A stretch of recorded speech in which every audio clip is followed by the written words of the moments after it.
It's Friday night in the A, and you know what that means. Kelly Price and Tori McElhaney coming at you on Rise Up Tonight, presented by AT&T.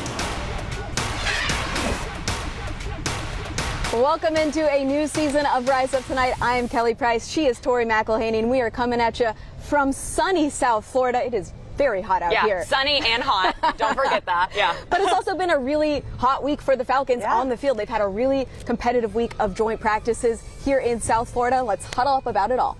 Let's huddle up with Kelly and Tori on the world of Falcons football. So let's talk about this new look defense for the Falcons, right? There's been a lot of new people coming in this offseason, not just Ryan Nielsen, the new defensive coordinator, but I think they've been really getting their hands on balls in the secondary. They've been pushing that pocket up front. They've been making a big impact. They've been really standing out to me. But what have you seen from this defense? The vibes are so different around this defense. It really is. And I think you really feel that when they're in these situational moments. I'm talking kind of those end-of-game moments in the red zone. You talk about them, the secondary getting some hands on the balls, and then you talk about the collapsing of the pocket up front. Those are moments that you really capitalize on as a defense that really change the flow of the game. And I think that's something that we're seeing even in 2 days of joint practices with Miami. And I think it's also been impressive to see these young corners stepping up. Jeff Okudah and Clark Phillips going out. I think all these young guys have really stepped up in their absence. All right, moving on. Wide receivers on the other end of it. Mac Hollins has really impressed me so far in camp. Not only just his size has kind of taken me aback. I didn't realize how big he was going to be, how physical of a receiver he was going to be. But he's also been a really vocal leader for this group. How has his presence kind of affected this wide receiver core? We were talking to TJ Yates, the Falcons wide receivers coach, on Wednesday, and he made the comment that Drake London and Mac Hollins are two guys who are really stepping into that leadership role in this room and in this offense as well. And I think that's something really special when you have a guy like Mac Hollins, who kind of was a career special teams guy until last year. He's kind of like, what do I have to lose? I'm coming in here, I'm going to be a receiver, and I'm going to try my best. And I think you really feel that from him, that he's like, okay, like, give me the rock, let's go. And Mac is really big into goal setting, and I talked to him about how last year he achieved a lot of those personal goals, but this year he has a lot more team goals. He wants to win games and help his teammates, which I thought was a really interesting thing for him to talk about. Let's talk about Desmond Ridder's growth as well through 3 weeks of camp. Arthur Smith, I thought, gave him a pretty big compliment, which is rare for Arthur Smith, saying that he really likes Desmond's command of this offense. A.J. Terrell even said, I'm really seeing every rep as a lesson for Desmond, and in this kind of year 2 for him, he's seeing that growth just on the secondary end, you know, watching his quarterback. Teammates also saying his leadership has really impressed them throughout camp. What have you seen from Des? Well, we were actually talking to Des on Wednesday after the second day of joint practices, and he made the comment that really stuck with me, where he's like, I'm seeing things really well. I'm reading the defense very well. And I think it goes along with that comfort, and it also goes along with what you're saying about what Arthur Smith said in terms of his decision making. You're seeing Desmond Ridder be comfortable just making the right choice. And I think that's honestly sometimes all you're asked to do, is just make the right choice, make the easy choice, and get it done, and get the ball in the hands of your playmakers. And that's something that he's done really, really well, even though we're only 3 weeks into the preseason. Right. It's been impressive to watch him work so far. Well, we've got tons of anticipation for all those storylines to kind of develop throughout the preseason here, but we've also got a lot of anticipation for the outfits we're going to see these Falcons walking in tomorrow, or rather Friday night, in here in Miami, because I'm sure the fits will be great. Time to walk in now with Wells Fargo. We start first with the undisputed champ, Grady Jarrett, an entire vibe in all white on a yacht, nonetheless. This guy is living life. No doubt he was resting easier on vacation this offseason, knowing he had some reinforcements coming in on this D-line, right? Here's the thing. Grady Jarrett, there should be no one as happy to have some of these guys on this defensive front like Grady Jarrett. Honestly, I wish I would have taken a page out of his book. I wore all black today. Terrible decision, I can promise you that. Labor Day is still a few weeks away, so we got to roll in on all white. All right, next up, this is actually perfect for Miami, Tori. Kaderil Hodge, who obviously we talked about last year a lot in this segment. He's the king of this segment. Right. Yeah. He got the memo. Palm trees, good vibes. I love this look. Yeah, and this was from a lifestyle shoot, I believe, from our team photographer, Shauna Lockwood. And I just think getting guys into that model-esque era, Kaderil Hodge, that's something that he loves to do. He's in his model era. He's in his model era. So I really love to see it from him. I love it. All right, next up. After Bijan Robinson got drafted this spring, he was asked to draw a Falcon for an NFL t-shirt collaboration. You guys might have seen this online. I know The kid went to college in Texas, but what is going on with this drawing? Is that like an armadillo, a bumblebee turtle? I don't know what's going on here, but what's even funnier is he thought it was so hilarious himself that he actually wore it to the Lakers game that night. The paparazzi catches him with Quavo, with Adele, wearing this like hand-drawn t-shirt. Bless his heart. I don't know what his art skills are here, Tori. Yeah, what's the thing? It's like you can have a lot of strengths, but God can't give you too many. Got to keep you humble. He would be too powerful. He would be too powerful if he had any artistic ability at all. Yeah, he's returning kicks. He's running routes. He's running as well, but he can't draw. So that's okay. We'll take it. That's fine, yeah, John. He can have that. All right. Finally, congratulations to Mr. and Mrs. Hennessy. Matt Hennessy got married this offseason. He had the most dapper tux. I love this look. The all white. I know. Of course, the bride, beautiful as well. Yes. But can we get a little commotion for the groom's tux here? This is Honestly, nice. I love the classiness of it. I think that there were even a couple pictures that I saw where they're wearing the shades, the sunglasses. I was like, oh, they're just so cool. I wish I was cool. Right. It was a good look. Those pictures were great. All right, well, some might be debating how many wins and losses the Falcons might have this year, but, really the biggest debate that I think we were talking about and a lot of people were talking about, Barbie versus Oppenheimer. This is a very controversial subject, so we had to go ask the Falcons about it this week for Question of the Week. Barbie or Oppenheimer? Man, that's tough. Oppenheimer. Oppenheimer, for sure. Barbie or Oppenheimer? I haven't seen either, but I'm guessing the one about the creation of the atomic bomb would be more suited to me than the Barbie movie. Yeah. Probably not gonna watch Barbie, I'm being honest. What is Oppenheimer about? The guy made the nuclear bomb. It's like Christopher Nolan. It's like 3 hours long. I'd probably go with that one. Oppenheimer. I mean, maybe I'm biased. I didn't see Barbie yet, but Oppenheimer, How was it? 9.5. Oh. Yeah, and I'm a big movie guy, so it was really good. A lot of details, but it was long. It was long. I'll give it to you, but it was good. So if you went to the movie right now, you're getting the ticket for Barbie. You know what? I think Troy said it was good. I might. Troy Anderson saw Barbie. Well, I believe it was Troy. Yeah, it was Troy watched Barbie. I stand on that.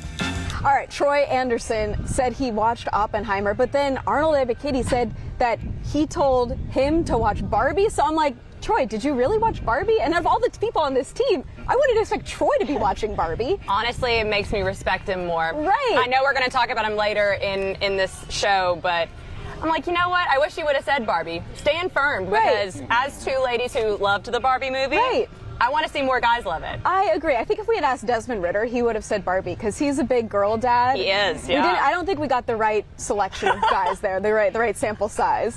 All right, well, coming up later on Rise Up Tonight, we got a chance to catch up with one of the most legendary Falcons tight ends. Stay tuned for our conversation with Algie Crumpler. Plus, the Falcons are giving back this back-to-school season. That story is coming up next on Rise Up Tonight. Rise Up Tonight is presented by AT&T and brought to you by the Georgia Lottery. Today could be the day. The Home Depot, how doers get more done. Mercedes-Benz, the best or nothing.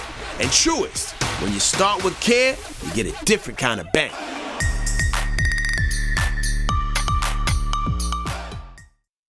It's time to Rise Up Atlanta. Kelly and Tori are back on your home for Falcons football. Fox 5 Atlanta.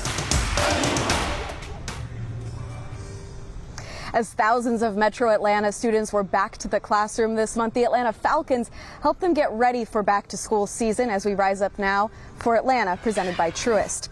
A few weeks ago, the Falcons held their annual back-to-school celebration at the Team Store located in Atlantic Station. Families who attended received 10% off of all store goods. Freddie the Falcon and a number of Atlanta Falcons cheerleaders were also on site for today's event. All right, coming back out now here in Miami with Tori McElhaney. You had a chance this offseason to go somewhere much colder than where we are right now in South Florida, Montana, to go see Troy Anderson, get to see kind of his Montana roots, where he is from and his family. What did you take away from that experience? Gosh, it was just such a special experience, I think, for the whole crew that went with us. We had 3 videographers, 1 team photographer, and myself. I field produced it, and it was such a unique experience when I think back on how much Troy Gary Anderson means to the state of Montana. This is a part of the country that really cares about this one guy, and I think they're just so excited as he kind of enters into year 2 with the Falcons. And what have you seen from him so far in training camp? Because he's had a couple, pass breakups. He even had a pick the other day in these joint practices. He's been having a great camp. No, I think you bring up a really good point. Over the first couple days of joint practices before we get into a preseason game on Friday, it really is something where you can kind of feel his impact in a different way than maybe even in the final 4 games last year when he was starting. So I think that just continuing that going into the season is kind of where you want him to be as he takes over kind of a leadership role in this defense.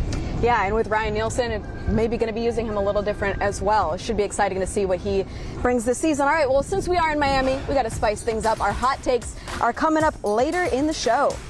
Plus, Algie Crumpler dishes his thoughts on these 2023 Falcons next as he joins us in the nest.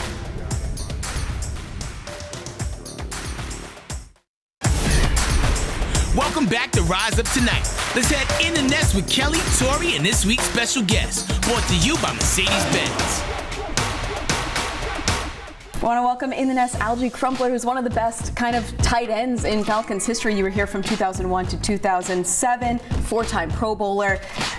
Obviously Arthur Smith loves his tight ends. What do you think of what he's been doing here? I love the culture that he's built, and he's brought some toughness to our team. And I keep saying our. I think once a Falcon, always a Falcon. But I love the way that the guys up front get after it and running the football and, of course, getting the ball to the tight end. Okay, so I'm glad you brought that up because Kyle Pitts is making his return. Had a season-ending injury last year at the middle of the season, but he's coming back. What has been your early impressions of kind of what he's done with this team over the last 2 years? So athletic, so fast, strong when he's attacking the football.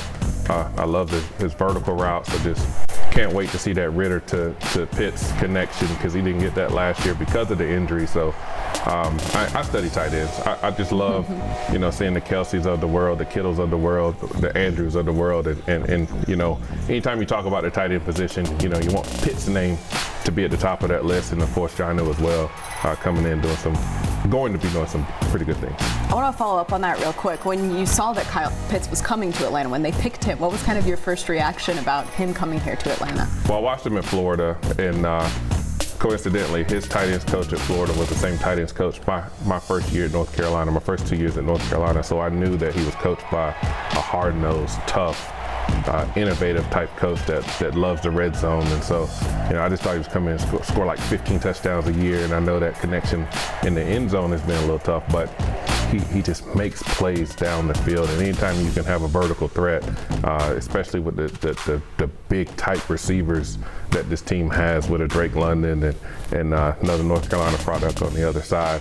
I love my Tar Heels. Of course, Arthur Smith. Understandable, yeah. So, those connections are important. I know you used the word "we" talking about this team. Coming back here for training camp, being around this team, what's kind of the vibe or your impressions of this team and what they're kind of doing so far in training camp? Well, I love the fan base. I've always had a chance to connect with the Atlanta Falcons fans, whether it's in a tailgate, outside of the stadium, something I could never do when I was playing. You would drive into the stadium, you smell the food, and you're like, man, one day I wish I can go out there and join those people. But I've had a chance to do that in retirement. I had a chance to go to pretty much all the Falcons home games. I think I missed 2 home games in the last 10 years. So wow. I'm very locked in of what's going on in the organization and how they're doing and just watching the fans interact. I get excited in September when the real season kicks off for me. But when you follow social media and you see what the fans are saying and they're locked into every catch, every interception, every strip sack or something like that, I love the excitement around the National Football League. And you need that because, Georgia's kind of a college football town, state, but the Falcons, we need to be right up there at the top. Well, and having, that interaction with the fans, that pulse with the fans, do you feel a different excitement going into 2023 versus previous years?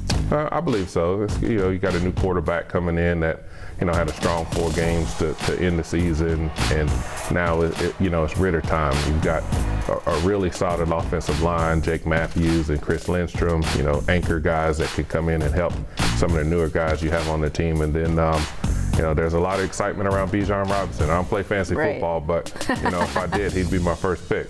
So finish this sentence. The Atlanta Falcons will be a playoff team if blank. If they get sacks. There you go. Yeah. I know the fans want sacks. I don't care about analytics. I don't care about He's really got the pulse on the fans. I don't care about analytics. I don't care about any of that stuff. Sack the quarterback. Get after the quarterback. If the defensive line gets after the quarterback, the secondary thrives. And, Jesse Bates is a phenomenal safety. A lot of Falcon fans haven't seen him play. I've watched him. I studied him. He's a phenomenal safety. He can do some great things. A.J. Terrell, I've watched at Clemson. I've watched his early years do some fantastic things on the outside. The defense will be fine. And I'm glad the coordinator on the defensive side of the ball is here, because I'm tired of Cameron Jordan sacking Falcon quarterbacks. I know you're talking about being really plugged into this fan base and saying we and our team and everything like that, but from your playing days, is there a moment that you look back on and you're like, that was my quintessential NFL moment? I just all of them.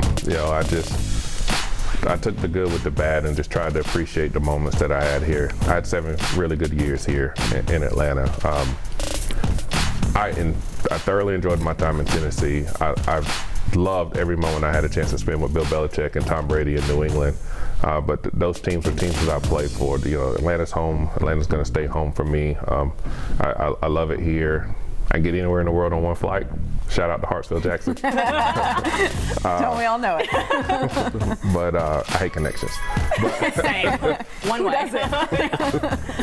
But as long as my family continues to keep our roots here, it's gonna be Rise Up forever. Thanks so much for joining us in the Nest. We really appreciate it. Anyone who wants to catch the full conversation, head to fox5atlanta.com. The full thing will be posted on there. We'll be right back on Rise Up Tonight. Hey Atlanta, this is Head Crack talking, and you watching Rise Up Tonight, presented by AT&T. I don't get caught up in whatever narrative is after 4 weeks of the daily narratives. You can almost write some of these narratives and live and die every week by the narratives, because it sets up bad, narratives. So you can frame the narrative, you can write narratives. Those are easy narratives.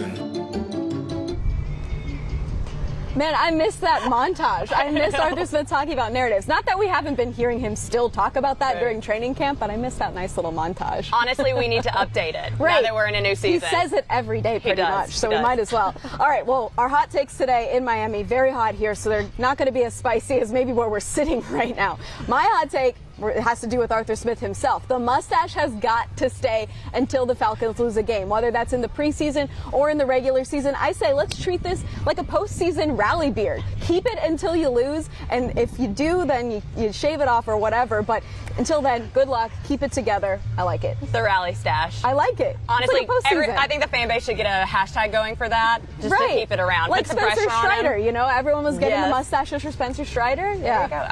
All right, now, I guess I'll do a little bit of football, for my hot take. Here's the thing, and maybe it's not a super hot take, but I really do think that Zach Harrison has had a really, really good training camp. We've seen him for 2 days in joint practices, and I thought what he was able to do against some of these Miami reserves was really impressive. I think he's going to get the first sack on Friday night. Ooh. That's a whole process of trying to get the sack count up for this team. Right. I want to see this rookie go out and be the guy, the first guy. Right, and I think that he's really going to benefit from working with Ryan Nielsen, 100%. right? I think he's going to be, having a better year this year compared to maybe what we've seen from him in Ohio State. Yep. All right, so that is going to do it here from Rise Up Tonight. We will leave you with the beautiful scenery behind us here in South Florida. We've got the beach behind us.